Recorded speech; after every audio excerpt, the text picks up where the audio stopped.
Hi everyone, and welcome to our second webinar in the Roomvu How-To series. Today we'll be talking about advancing your Instagram for real estate and focusing on how to build an Instagram professional account. So the agenda for today is we're first going to talk about a little bit about Instagram business stats in general. We're then going to move on to goals. Then we're going to do account setup, category, contact information, call to action buttons, direct messaging, and then we're going to end with Instagram insights and advertising. So I would encourage all of you to bring out your phones, open up Instagram, and follow along with us throughout the webinar this morning. Great. So as hopefully you remember, if not, my name is Gabby and I'm the marketing coordinator here at Roomvu. Roomvu is a content factory for real estate, and we produce high quality data-driven content for you. So you can help automatically publish it to your social media and then advertise it to get leads. We're gonna start off by talking about the Instagram business stats of it all. So in 2017, there was a study done, and it found that 74% of sellers used social media to find their real estate agent. So that's 3/4 of all sellers use social media. And so if you're not using social media and Instagram, then you only have a 25% chance of getting that potential client. Whereas if you are on Instagram, as all of you hopefully are or will be at the end of this, you can kind of benefit and get all 100% of the sellers. And accordingly, 72% of buyers shopped for their dream house on websites and on social media. So if you're not advertising to those buyers and you're not showing your listings online and on social media, you're not going to get those leads either. And lastly, very interestingly, is that only 14% of realtors were using Instagram at the time. So I'm sure this number has gone up since 2017. But the fact that of those 14%, only 30% were even comfortable using the platform just by being here and showing up and working towards increasing your Instagram and working on it and advancing it, you're already ahead of the game and you're already killing it. But to make sure that you're getting the most out of the Instagram marketing platform as a whole, you have to think about your goals. You should be creating your goals for your business anyway and your goals for marketing. And to create an effective Instagram strategy, it's the same thing. You have to have these goals. So when you're thinking about these goals, what you want to be thinking about is these two main questions. And that's, what do you want to accomplish with your Instagram account? And what type of leads are you trying to reach? So if we look more at the first one, what do you want to accomplish with your Instagram account? There's kind of three major categories. You have increasing brand awareness, increasing brand engagement, and increasing lead generation. So with increasing brand awareness, you're here kind of thinking about your reach. You want to increase your reach, your audience. You want to be thinking about how many people, the amount of people that are viewing your content and know who you are. And so part of the metrics included in that are that you want to be increasing your follower count, you want to be increasing your views. With brand engagement, what you're trying to work on is improving your brand perception and loyalty, and this is a great way to improve your word of mouth recommendations. And with this, you are looking to increase the amount of users that you interact with, as well as the amount of interactions per user. So with this, you're looking at metrics such as the amount of likes, comments, shares, overall maybe clicks and taps on your stories and such and on your live. So that's kind of what you're looking for. If it's too early for likes and comments, and you're not quite there yet, don't worry. It's hard work and it comes with time and it comes with this dedication, so you will get there. But for now, just focus on increasing the amount of followers that are consistently viewing your content instead of likes and comments, and then those will come. Moving on to lead generation. Here, what you're trying to focus on is you're trying to increase the depth of those interactions and the frequency. So you're going to try and increase traffic to your website. You're going to increase your direct messaging, or DMs as they're called. You're going to try and increase the amount of taps on those contact information buttons that we're going to talk about later. And you're also obviously going to want to look at increasing your lead generation forms, the ones, those that are filled out. So moving on to the second question, what type of leads are you trying to reach? What you're going to be looking for is homeowners that are either looking to rent or sell, buyers that are looking to buy or rent. You're also going to be looking at buyers that are outside of your local area. They may be looking to relocate or for a second home. Another potential is former clients. So you may be looking to get a referral from them or keep up to date on their life, or perhaps have them as a client again. And the last one to consider is other agents, so that they may be looking for a referral agent in your area. So much like any goal, it's great to have them, but you have to stick to them. And there are many frameworks that you can use for these goals. The one that we would recommend is the kind of SMART framework. So we're going to walk through that today of how to set those goals. So the S in SMART is specific. So you want to be clear. You want to think about what does increasing engagement actually mean. So we talked about this a little bit before, but you want to make sure that you're thinking, do you want to increase your amount of followers by 10%, by 100%, by 1,000%, by 100 follows, by 100 views? You want to put a number on it and pinpoint it. And so you need to have a way to measure that you're actually hitting that number and measure that you're actually hitting those specifics. And so the second thing that you have to think about is measurability. Next, is it attainable? Although it's great, I'm sure everyone wants to have 1 million Instagram followers and get 10,000 likes on every thing that you post, but that's not necessarily realistic, especially depending on maybe where you're starting from. So make sure that you're picking goals that are a stretch, that make you work for it and that make you put effort into it and get involved. But you do want to be hitting those goals, and you do want them to be reachable. And then lastly, you want them to be relevant and timely. So again, this goes back to goal setting in a larger picture. You have to pick a metric that is relevant to what you're trying to do, and make sure that you understand how that metric benefits that goal and how that works. And we're going to talk about different metrics in the Instagram Insights section of the webinar this morning. And again, with timely, you need to set up some sort of time frame, whether that's a month, a year, a couple weeks. Just make sure that the longer it is, the more check-in points you put in, so that you are kind of staying on top of things, having those chances to kind of re-articulate your goals if you need to.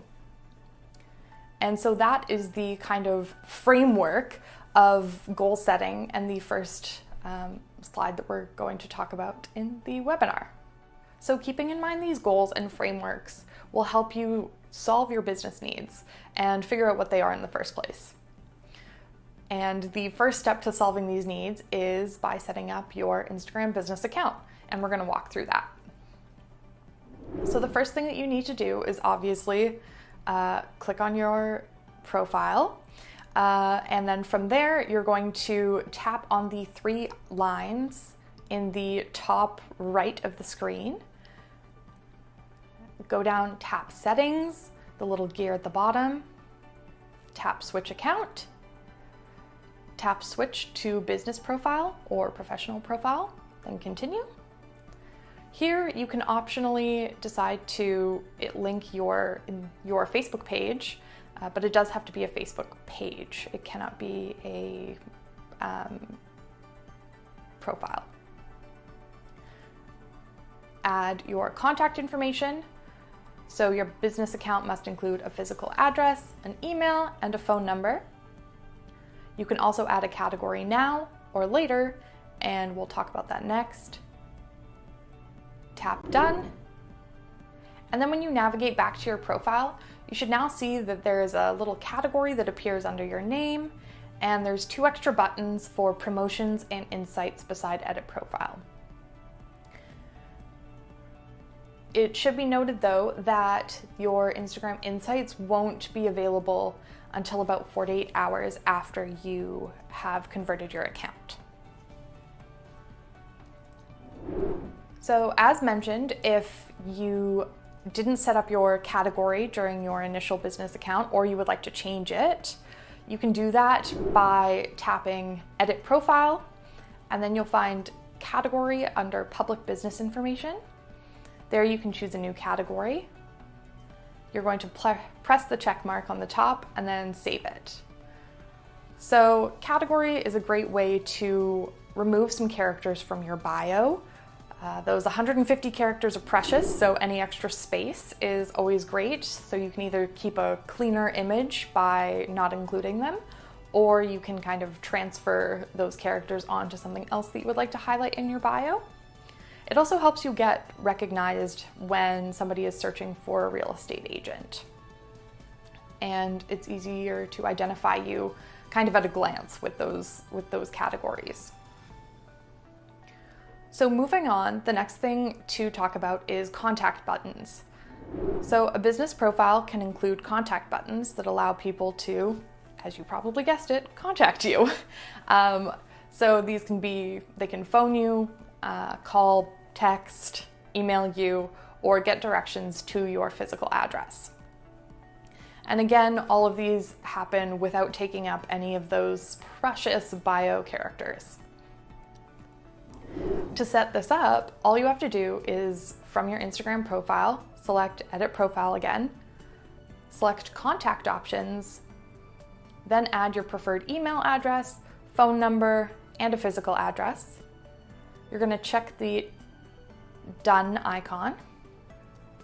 Then you're going to navigate back by tapping the arrow on the top left screen or the check mark icon again.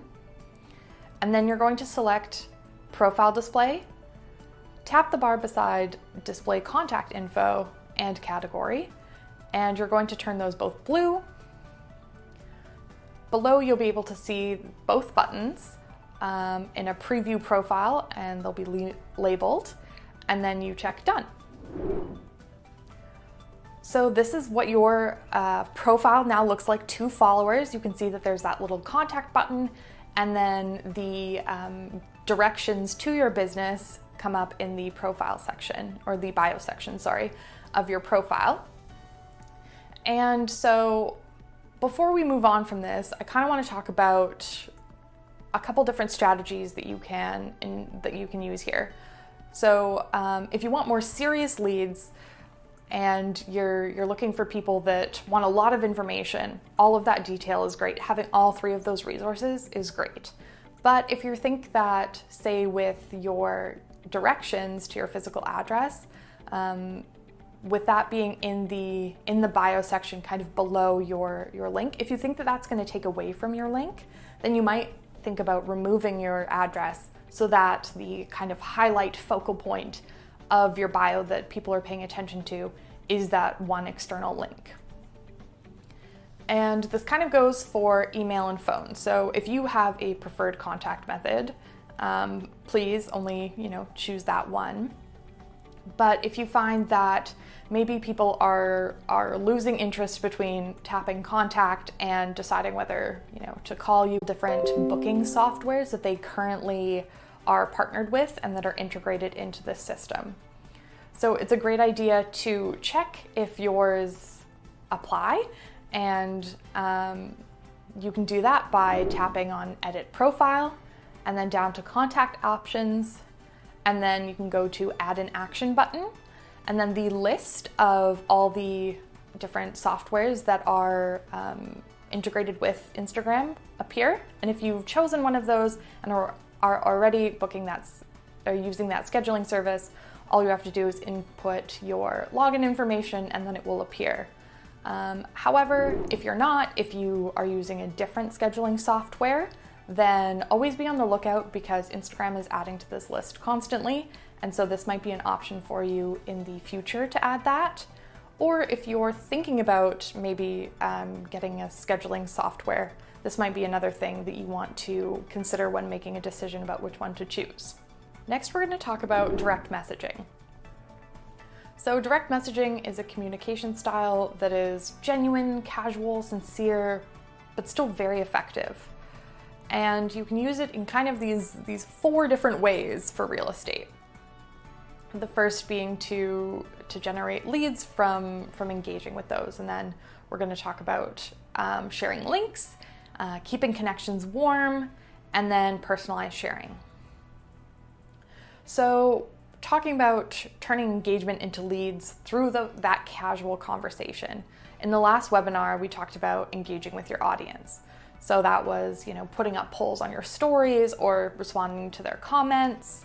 And you can even take that one step further. So if somebody is commenting a lot or consistently or seems very engaged, then you can make the choice that instead of replying to their comment publicly, you can direct message them. You can say like, hey, thank you so much for supporting, or thank you so much for enjoying this content, and start a conversation that way. The greatest way to start a conversation is to ask a question. And they could be like teenagers, so make sure that you ask an open question, something without a yes or no answer, and that's relevant and related to the content that they're engaging the most with. So in terms of polls, we talked about the last time that you can do a poll with, say, a this or that, where you ask, would you rather have your dream kitchen or your dream bathroom? And then you can access this information afterwards about who voted and how they voted. And then you can direct message them and say, hey, I thank you. Yeah, thanks for engaging with this. What features does your dream kitchen or does your dream bathroom contain, or anything like that? And really just starting that dialogue in such a natural and conversational way and keeping that conversation going. And then, you have a easy lead right there. And so speaking of easy leads, before we move on, we also wanted to mention that the questions that you get might not be real estate related, and that's okay too. Somebody might be asking for your restaurant recommendation from your area, and you never know where that could end up. People are looking to you, as a friendly face, as an expert in the area. And so the more and more you engage with that, and the more and more you become a friend and are seen as that expert, the more that engagement will grow. And they could be a potential lead, they could be looking to relocate or anything like that. So next we're going to talk about links. So one thing to note is that Instagram, again, in your bio only allows you to have one link, and you can't attach links to posts for the most part. And so one way to get around this is direct messaging, which has no limitations on sharing things. So say if somebody asks a question that you think, hey, I've written this great article, or here's my blog that I think really answers this, or if they're interested in a listing or anything like that, you can always share all of that information through a direct message. And again, say, hey, I saw your comment. I thought that this news article or market report or whatever would be really beneficial to you, and feel like let's chat about it, or something along those lines. You can also recommend that if you do have the CTA button active, that they can use that. to schedule something with you. Or if not, this is a great place to schedule that as well without using that CTA button or directing them to another calendar. So next we're going to talk about personalizing your DMs to specific people. So what we mean by this is maybe you have a listing that you think a couple people would be really interested in, but maybe not everyone. So again, because you can share links, this is a great place that you can kind of do that without sharing it with everyone, especially if you don't think they're going to be interested. Another thing that you can do is that, again, if you think that there's a select group of people that would be really interested in a specific listing, you can post a couple pictures or something on your main page and then send them a direct message with more information, more photos, links, whatever. And in that message you want to say like, hey, I know that you're looking for this, and we just got this great property, and we thought that it fit your wants and needs, and developing that personalized connection. And speaking of that personalized connection, another thing that you can do is keep those connections warm with past clients and your current clients. So you never know if your previous clients have friends, if you want those recommendations, if you want those referrals, anything like that, and maybe they're in the market for a second home or moving or anything like that. This is a great way to keep up to date. So you should be following them anyway, which we talked about last time, but this takes it one step further, where for the most part you can comment in public and all of that, but if they ever have a large life milestone, like they got married or their kid graduated high school or anything like that, feel free to send them a personalized message, say that you're thinking of them and that it's so great to see them doing well.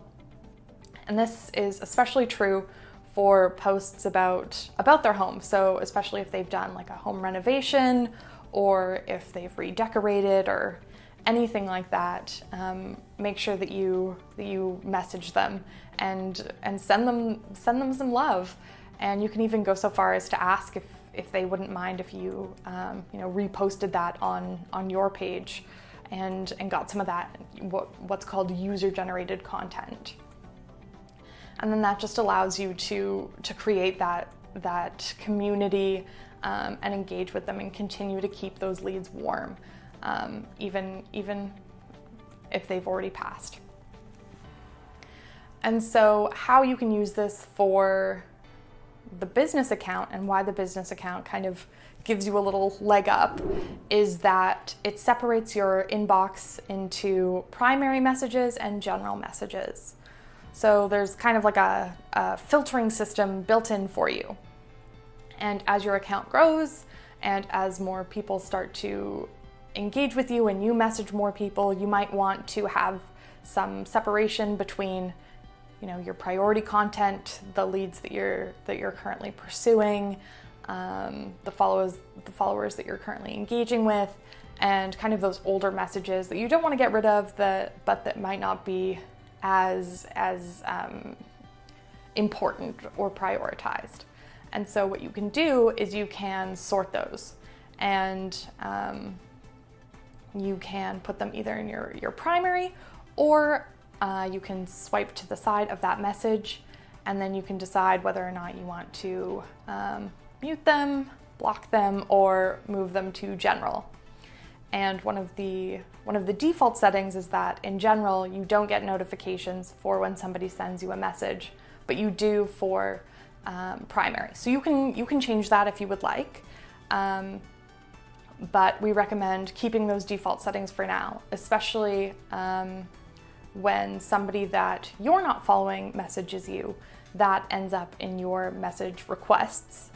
And you can, from then, you can read their message, and then you get the option to decide whether or not you would like that communication to go into primary or general.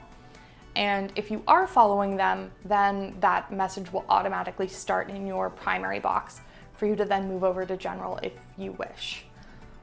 And those are just some sort of strategies that you can use to make sure that messages don't slip through the cracks, that you stay up to date, and that you're really using direct messaging effectively to generate those leads. Moving on, we're going to talk about Instagram Insights, and this is the data analysis tool that's built into Instagram.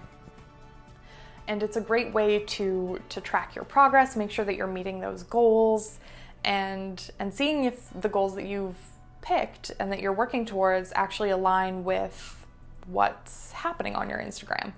And it kind of gives you the opportunity to either, reevaluate what you post in that content, or it gives you the opportunity to reevaluate your strategy.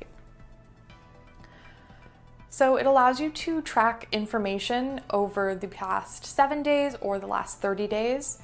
And it allows you to track everything from your account as a whole to individual posts, advertising, and stories. It doesn't really have that many features for tracking live at the moment, but that's probably in the works. I'm not sure. I would assume so. And to access analytics, again, you're going to go to your home, your profile. You're then going to just tap on the Insights button right below the Edit Profile, and then you can see all that's there, and there's a lot, and it can get a little overwhelming. So we're going to walk through some of the key things, what they mean, how to use them, all of that. So it's broken down into 3 main categories: overview, audience, and content shared. For overview, you have first the accounts reached section, and under that you have impressions, which is the number of times that your content is shown to users, whether that's a post or a story. And if your goal is brand awareness, this is a metric that you should really be focusing on and paying attention to. Next, you have profile visits, which is when someone saw a post and they, in their home feed or searched for you or anything like that, and clicked on your profile. So how many people or how many times your profile was viewed. This should be for, again, for brand awareness, and it kind of goes one step farther than just those viewing your content. Then you have a section of website taps, email button, get direction, and call button taps. And so these are telling you how many people actually tapped on these buttons and that we set up earlier. It doesn't say how many people followed through after that and actually sent the email or anything like that, but it will kind of give you that indication of what that drop-off rate looks like as well, and what that conversion rate looks like. So if you're interested in lead generation, this is what you want to be focusing on in terms of metrics. As well, if you are looking at engagement, this is also kind of an engagement metric, but I would say it's more towards the lead generation side. Then you have your top posts, stories, and IGTV videos. And this provides some insights into what sort of content performs the best for you and what your followers and what other users are engaging with the most and are viewing the most. Right under that, you have the content interaction section. And this is, again, what content users are interacting with the most. And that can either be through liking, commenting, sharing, or tapping like we did in those stories. If your goal is to increase community engagement and brand engagement, this is the metric or the metrics that you should be paying attention to. And if you're also focusing on brand awareness, these are some metrics that you should be paying attention to, because Instagram's search algorithm works that the more kind of engagement you have, the more they will promote your content on the home feed rather than the more views you have, because they believe that the more engaged the viewers are with your content, the more they enjoy it. So it's not necessarily based just off of how many views you get, which is important to consider. Then after your overall, we are going to talk about audience. So you do have to have 100 followers to see these metrics. So if you're not yet there yet, don't worry, it'll happen soon. I have all the faith in you, especially as you're, putting in this effort, and you'll get there super quickly and you'll be able to use these tools. And as you would think with an audience, you want to understand them, and this is a great way to do that. From the Insights tab, all you have to do is scroll down to your audience and then click See All. And then you get the same kind of overview that you did previously, but this time it's done by followers. So you see how many followers you have in total, how many you've lost, how many you've gained, and stuff like that for the past 7 or 30 days, whichever time frame you decide. And those metrics of who's following you, how often, all of those things are great to determine that brand awareness. And it also helps you to publish more content that gives you the most followers. So you'll be able to see these spikes in content or in followers, and then you can correlate that to what content you published around then, and know that that's what gives you those followers. And then you can publish more of that. You can also see your top locations. So you can see the country and the city. And this is super useful because it, again, helps you kind of determine whether you're hitting those targets. And one of those targets should be your specific local area. But I do want to mention that if people fall outside of this area, your followers fall outside, that's okay. Don't discount that. The more engaged followers are overall, the better. That's the main priority. And they may always be thinking about moving to your area and relocating. This also gives you the opportunity that, say, if there's a consistent group of people in a specific area outside of your own, you can post content comparing the two. So, you can post comparisons between the market, the weather, the neighborhoods, the attractions, the lifestyle, any of those sorts of comparisons, because that will appeal to them and will give them more information about you and about your neighborhood. You also get age range and gender data, which again can help you kind of refine your goals and see if you are targeting the audience that you have identified. Lastly, and this is kind of the most important one, is that you can see the most active times.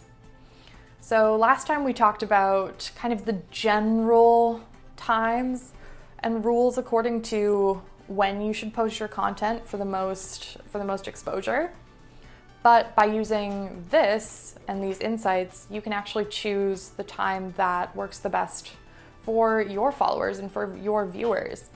And that can also help to increase your engagement just naturally. So when they're online, when they're viewing your content and engaging with it, that's when you want to be posting it.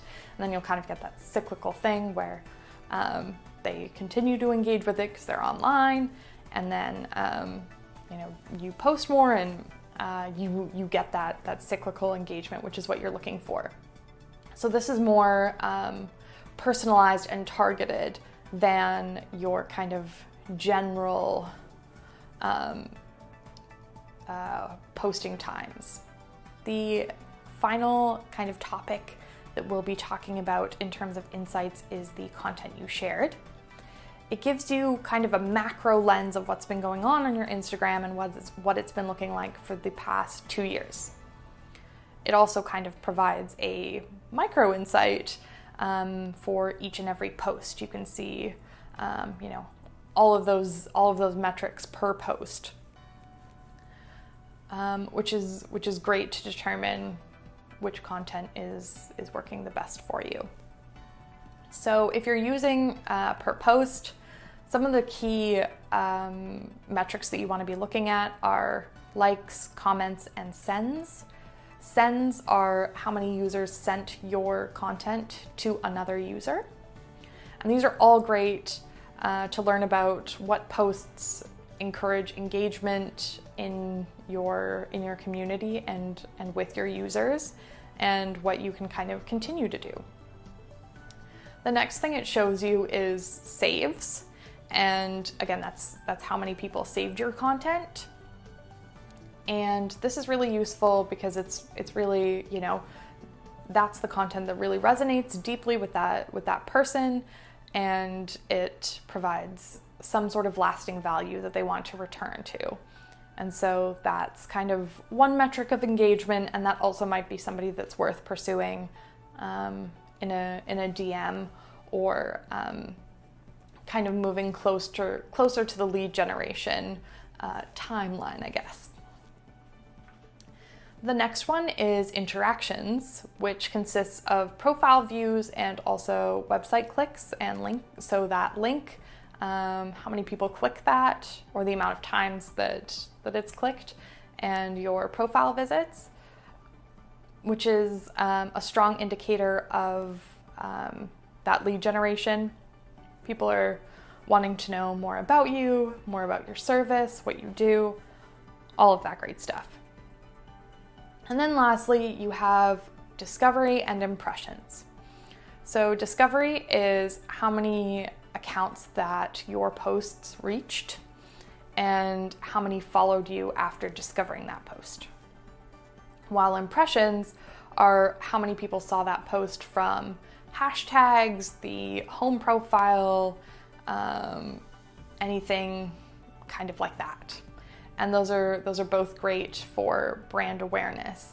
And it can also tell you what posts are the most high performing, and then you can take note of that, where those impressions came from, and then can continue to do that and keep that thematic content, so that you can benefit from these insights, and they can help match your goals and align with your goals and help you reach them. The last thing that we're going to talk about is advertising. So if your goal is lead generation, which can be the trickiest with the lowest conversion rate, one effective tool that you can use is Instagram advertising. So to create a successful advertisement, there's a couple things that you have to consider. The first one is that you have to create a landing page that captures names, emails, phone numbers, all of that sort of contact information. The next is that you have to produce the creatives or visuals for the ad. So research has shown that video and carousel ads tend to have the most kind of engagement and are the most effective.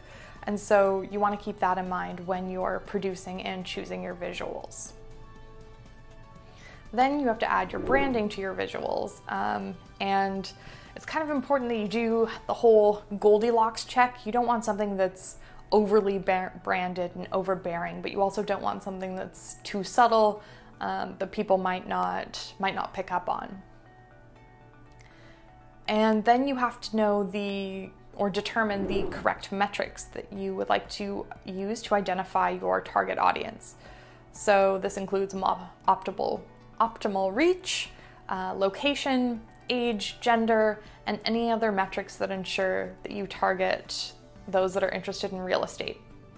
So it's almost kind of like reverse Instagram insights, because in that you get information about your followers, but then in this case you're choosing that information that is about the followers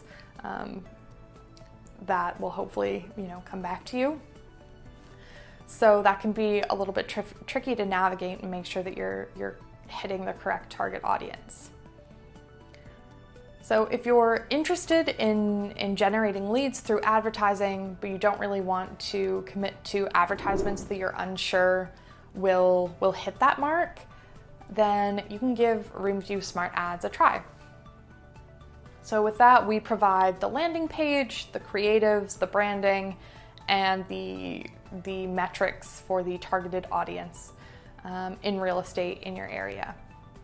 And so you don't have to worry about any of the guessing involved in choosing the right metrics and targeting. So to set this up, all you have to do from your Roomvu dashboard is click on Leads and Ads on the left-hand side and then navigate to Smart Ads campaign. You first are going to choose whether you would like to target home buyers or sellers, and once you've decided, click the bottom right arrow. You're given 3 styles of ads to choose from. So select your preferred style, and then again, click the bottom right arrow. And finally, choose which budget option suits you and your goals. And then what you can do here is you can see that you can see how many people are going to view that ad, where they are going to be based location-wise. You can also see the duration of your ad.